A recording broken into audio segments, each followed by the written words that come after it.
नमस्कार दोस्तों, आप सभी का स्वागत है आज के विचार में। तो आज 27 नवंबर और आज का मुख्य विचार है कि जिंदगी का झूला अगर पीछे को जा रहा है तो अब डरो मत, ये आगे भी आएगा।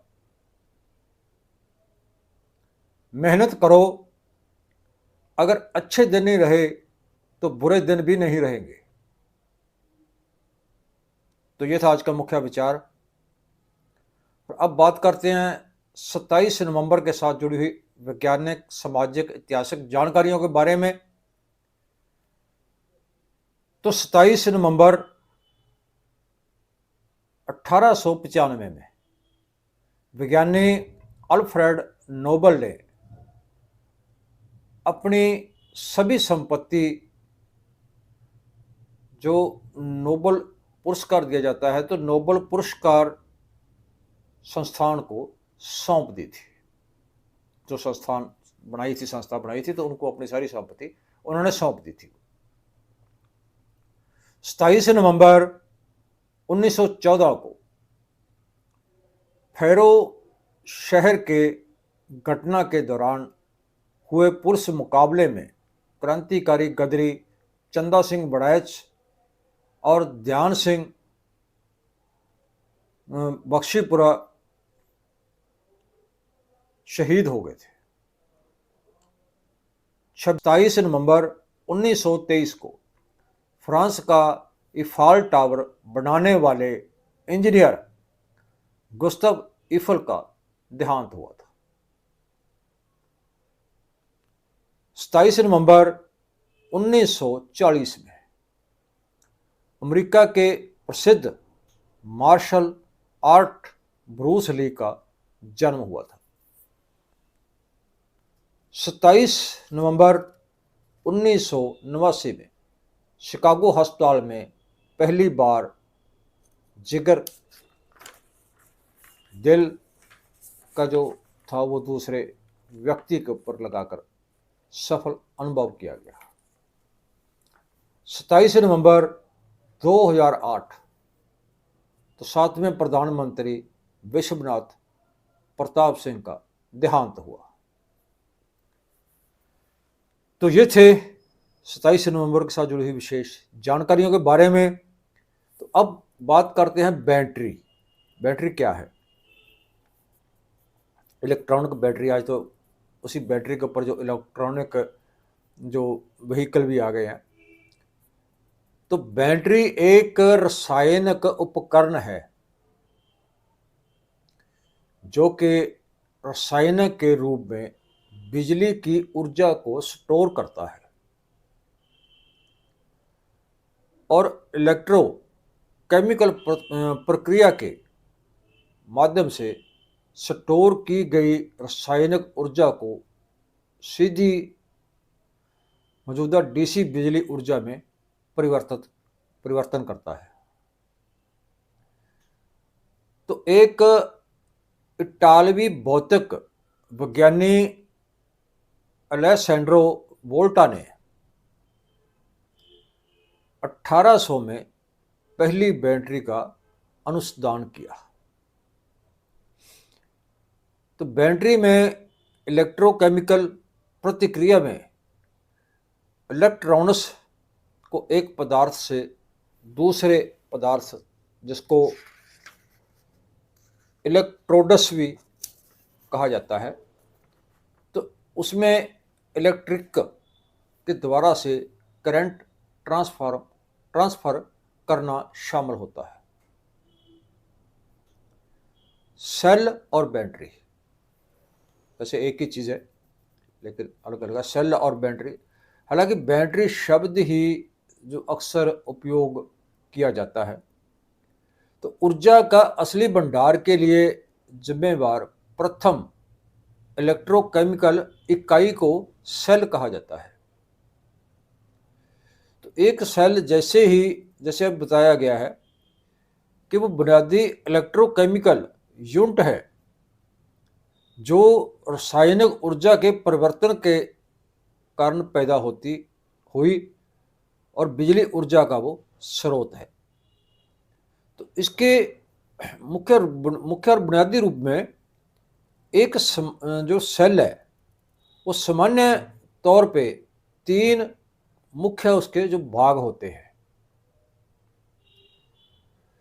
2 इलेक्ट्रोड्स और इलेक्ट्रोलाइट, और इसमें टर्मिनल विभाजक,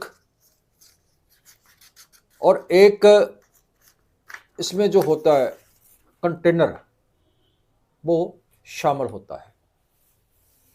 तो इलेक्ट्रोड्स की बात करें तो 2 प्रकार के इलेक्ट्रोड होते हैं जिनको एनोड और कैथोड कहा जाता है।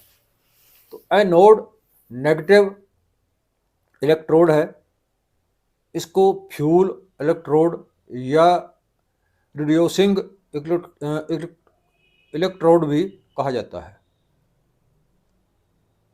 तो इसको अनोव नेगेटिव इलेक्ट्रोड है, तो इसको फ्यूल इलेक्ट्रोड या रिड्यूसिंग इलेक्ट्रोड भी कहा जाता है।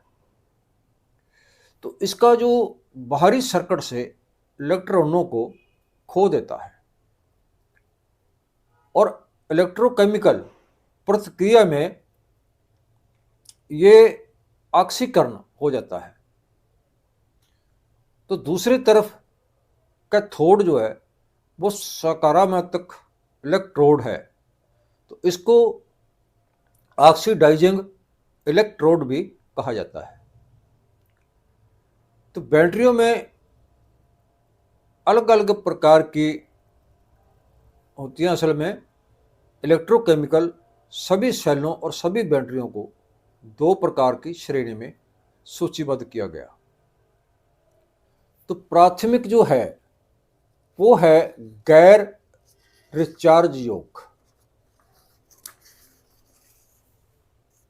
तो एक है सेकेंडरी वो रिचार्ज योग। तो प्रथम बैटरी एक प्राइमरी बैटरी कई पोर्टेबल इलेक्ट्रॉनिक और इलेक्ट्रिकल उपकरणों जैसे कि लाइट, कैमरे, घड़ी, खिलौने, रेडियो इत्यादि बिजली के जो है सरल, आसान और सुविधाजनक स्रोतों में से एक है, क्योंकि इनको इलेक्ट्रिकली रिचार्ज नहीं किया जा सकता, इसलिए इसकी जो है इस्तेमाल करते हैं और जब ये डिस्चार्ज हो जाते हैं तो ये फेंक दिए जाते हैं, ये बैटरी फेंक दी जाती है। तो सामान्य जो है प्रथम इसकी जो प्रकार है इसकी है तो वो है जिंक पहले नंबर पे, इसमें जिंक, कार्बन, मैग्नीशियम, मरकरी और अल्कालाइन। तो इसमें सिल्वर, जिंक, लिथियम जो कि एक घुलनशील कैथोड है, लिथियम ठोस कैथोड, लिथियम ठोस इलेक्ट्रोलाइट, तो ये इसके अंदर जो तत्व होते हैं। तो 1970 के दशक में जिंक एनोड आधारित जो बैटरियां थी वो मुख्य प्रथम बैटरी की किस्में थी। तो 1940 के दशक के दौरान दूसरे विश्व युद्ध और युद्ध के बाद जिंक कार्बन आधारित जो बैटरियां उनकी जो औसत समर्था थी जो उनकी 50 वोल्टेज जो थी। तो बैटरी टेक्नोलॉजी में सबसे महत्वपूर्ण जो विकास था वो 1970 और 1990 के समय के दौरान हुआ। इस समय के दौरान जो था प्रसिद्ध जिंक अल्कलीन मैग्नीट डाइऑक्साइड जो बैटरियां थी वो विकसित की गई और वो धीरे धीरे पुरानी जिंक कार्बन जो प्रकार का मुख्य प्रथम बैटरी की तौर पर उनको बदल दिया।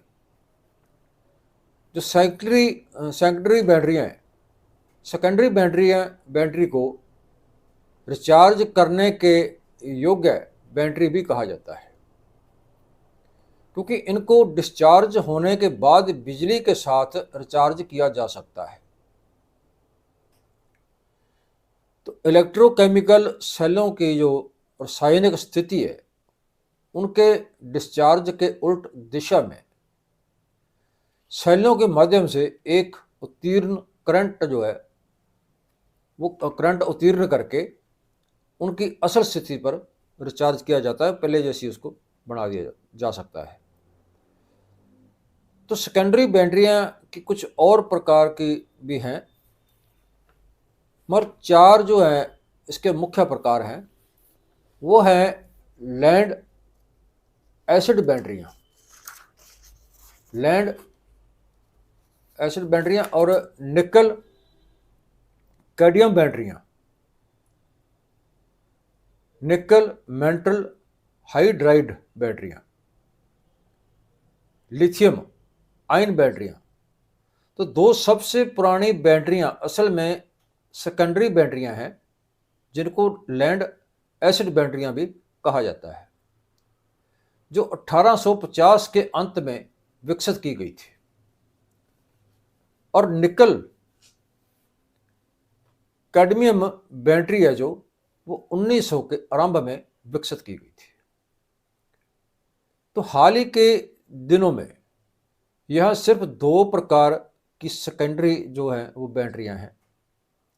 पहली अति सबसे ज़्यादा इस्तेमाल की जाने वाली रिचार्ज होने योग्य बैटरी को लैंड एसिड बैटरी या बैटरियां कहा जाता है।